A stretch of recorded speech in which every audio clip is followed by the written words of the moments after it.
ওই লন্ডনে বসে ভারতের কাছে দাস্খত দিয়ে বাংলাদেশে এসে তারা ক্ষমতার মস্তকে বসেছে। আমরা উচ্চার করে বলে দিতে চাই, অতীতে স্বৈরাচার বাংলাদেশ থেকে পালিয়েছে, আপনারা স্বৈরাচার হওয়ার চেষ্টা করবেন না, আপনারা বাংলাদেশ থেকে পালিয়ে যেতে পারবেন না। আপনারা বাংলাদেশের ইতিমধ্যে শিক্ষা প্রতিষ্ঠানগুলোকে অর্থের জঞ্জালি শুরু করেছেন, আমার ভাইদেরকে রক্তাক্ত করা শুরু করেছেন, আমার রক্তের কথা বলছেন। এই ধরনের প্রতারণা বাংলাদেশের মানুষ বিশ্বাস করে না।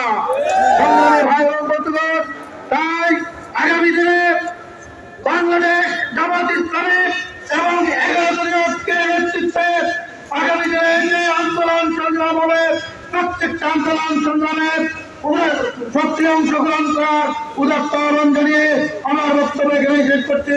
আসসালামু আলাইকুম ওয়া রাহমাতুল্লাহি ওয়া বারাকাতুহু।